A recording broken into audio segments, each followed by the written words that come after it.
Tes. Lalu kok macet piye?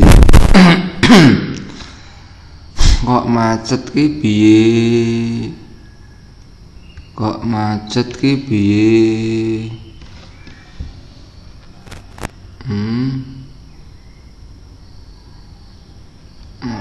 Gathuk.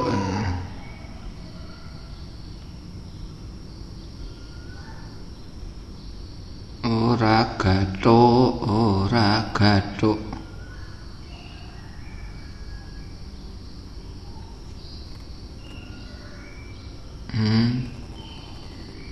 Tes ora gathuk.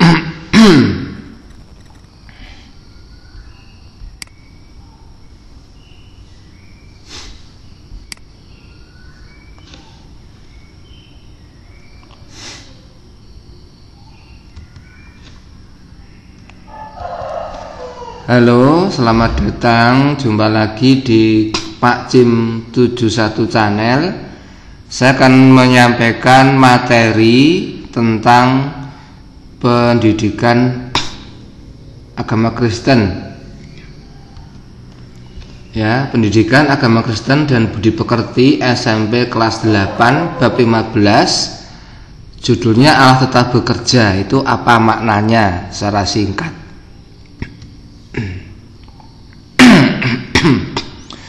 Mari untuk memahami judul ini, kalian bisa mencari lawan kata dari Allah tetap bekerja itu apa ya? Silahkan dipikir. Yang pertama, Allah tidak bekerja, ya betul. Lawan kata kerja dari Allah tetap bekerja. Yang kedua, Allah nganggur, ya. Yang ketiga, Allah tinggal diam. Yang berikut, Allah pasif. Lalu Allah tidak aktif. Lalu Allah tidur. Nah, supaya apa? Kalian memahami ini apa arti Allah tetap bekerja itu seperti apa. Nah, maka bayangkan kata negatifnya ini, ya. Lalu Allah cuek misalnya, ya. Dan masih banyak lagi bisa kalian kembangkan sendiri. Mari kita yang berikut membaca dasar Alkitabnya, yaitu dari Roma 8 ayat 28. Kita tahu sekarang bahwa Allah turut bekerja dalam segala sesuatu untuk mendatangkan kebaikan bagi mereka yang mengasihi Dia, yaitu bagi mereka yang terpanggil sesuai dengan rencana Allah. Sekarang mari kita bahas, kita dalami ayat dasar tadi, yaitu kata Allah tetap bekerja. Itu maknanya apa? Maknanya Allah tidak tinggal diam. Karena Dia bekerja, toh Allah tidak tinggal diam. Lalu Dia tidak tidur, ya, karena Dia bekerja. Lalu Allah terus berkarya, karena tetap bekerja kan terus berkarya. Itu maknanya. Yang berikut, Allah selalu aktif, ya, Dia tidak pasif tapi terus aktif. Kemudian maknanya juga Allah atau Dia tidak membiarkan anak-anaknya atau kita ini sebagai orang percaya. Lalu juga bermakna Allah tidak cuek, ya, tidak berhenti begitu saja. Jadi Dia selalu mengasihi kita sebagai orang-orang percaya. Itu tadi makna Allah tetap bekerja. Yang berikut, untuk mendatangkan kebaikan bagi orang-orang yang mengasihi Dia. Nah, itu maknanya adalah dalam setiap kesulitan yang kita hadapi, di dalamnya Allah mendatangkan kebaikan untuk kita. Ya, ini ya. Jadi ada makna yang baik dalam setiap kesulitan kita. Lalu maknanya juga, dalam kondisi terpuruk sekalipun, pasti Allah tetap berkarya untuk mendatangkan kebaikan bagi orang yang mengasihi Dia. Jadi pasti ada kebaikannya, pasti ada maknanya dalam kondisi yang terpuruk sekalipun. Kenapa? Karena Allah tetap berkarya. Juga bermakna bagi yang tidak mengasihi Dia, tentu kesulitan belum tentu menjadi bermakna bagi kehidupan orang tersebut, ya, karena dia tidak tahu kehendak Tuhan. Jadi kesulitan, masalah itu belum tentu menjadi bermakna baik bagi orang tersebut. Nah, mari sekarang kita lihat kondisi yang tidak baik, kondisi yang sulit, misalnya saat kita sakit.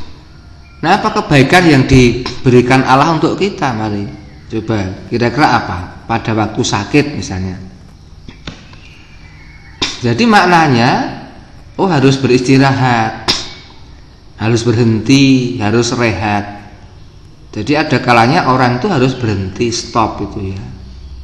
Ya, harus beristirahat, masa-masa untuk beristirahat. Karena orang biasanya kan terus bekerja gitu, ini harus beristirahat.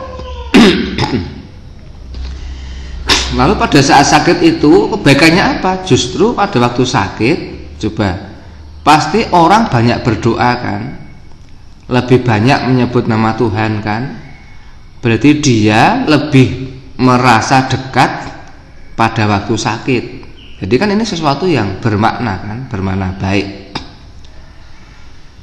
Yang berikut, sadar bahwa kita ini tidak selamanya kuat, ya.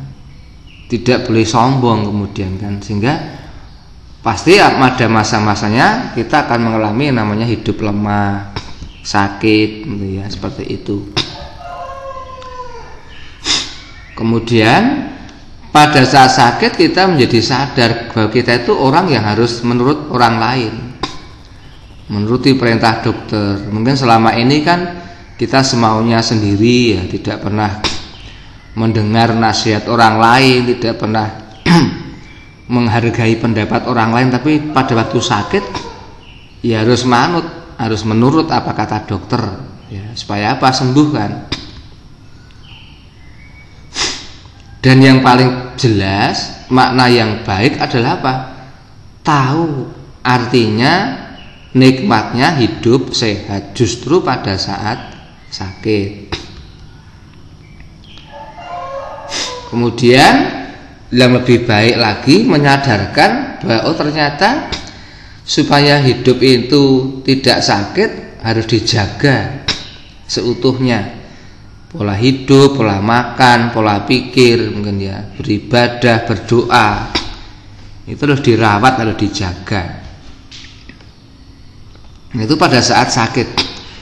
Sekarang pada waktu kesulitan, gagal misalnya, stres, depresi, dirundung masalah itu ya. Nah, saat dirundung masalah, sekarang apa kebaikannya yang Tuhan karyakan untuk kita? Ini harus lebih berhati-hati ya, karena supaya tidak dirundung masalah orang harus lebih berhati-hati ya, berwaspada gitu ya, harus lebih baik menata hidup gitu ya, dan menjadi lebih bijaksana, tidak boleh sembrono, tidak boleh sembarangan menjalani hidup supaya tidak apa? Dirundung masalah, karena mungkin masalah itu tercipta karena kita tidak hati-hati, tidak bijaksana dan sebagainya. Itu maknanya. Dan kemudian tahu apa artinya hidup penuh masalah. Oh, ternyata seperti ini rasanya. Stres, depresi ya, pikiran carut marut, tidak semangat, tidak fokus, badan menjadi tidak sehat dan sebagainya. Itu kan menjadi tahu, oh seperti ini toh hidup dirundung masalah tidak enak. Maka ya maknanya, oh berarti aku jangan sampai dirundung masalah untuk yang kedua kali gitu ya. Lalu menjadi pribadi yang tangguh atau tahan banting. Justru apa? Pernah menghadapi masalah yang bertubi-tubi. Orang menjadi pribadi yang lebih tangguh atau tahan banting, tidak cemeng, tidak memble ya, tidak lebay seperti itu. Nah, yang berikut pada waktu kita gagal, saat mengalami kegagalan, apakah maknanya dan bagaimana Tuhan berkarya memberi makna yang baik. Tentu kita bisa belajar dari kegagalan, belajar tidak jatuh pada kegagalan yang sama. Itu jadi menjadi bermakna. Kita menjadi gagal itu memang ada baiknya sehingga bisa belajar. Tahu apa maknanya hidup berhasil. Jadi orang yang berhasil itu pasti dimulai dari kegagalan yang bertubi-tubi ya. Mencoba gagal, mencoba terpuruk, mencoba kemudian tidak jadi itu ya, sehingga ada kepuasan pada waktu bisa berhasil. Bisa lebih sungguh-sungguh ke depannya. Karena apa? Pernah gagal. Nah, aku tidak boleh jatuh pada lubang kegagalan yang sama seperti itu kan. Lalu menjadi lebih mahir pada bidang yang pernah mengalami kegagalan. Ya, misalnya orang yang pintar naik sepeda itu kan pernah jatuh pastinya. Jatuh mungkin kakinya lecet, mungkin sampai keselio. Pasti orang udah lebih mahir, menjadi lebih mahir menyetir sepeda atau sepeda motor karena pernah mengalami kegagalan. Misalnya pernah bisnis makanan, pernah gagal karena mungkin makanannya kurang higienis ya, kurang sehat. Nah, orang belajar menjadi lebih baik lagi kan dari kegagalan itu.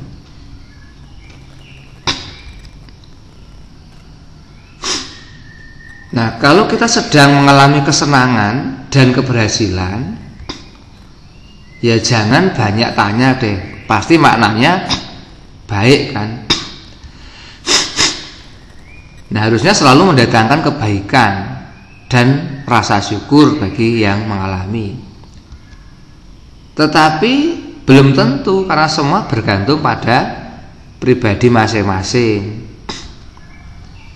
Nah, kalau bukan orang yang mengasihi Tuhan atau mengerti kehendak Tuhan, kesenangan dan keberhasilan malah bisa membuat orang itu lupa akan Tuhan dan jauh dari Tuhan atau jauh dari rasa syukur. Nah, ini walaupun hidupnya senang dan berhasil.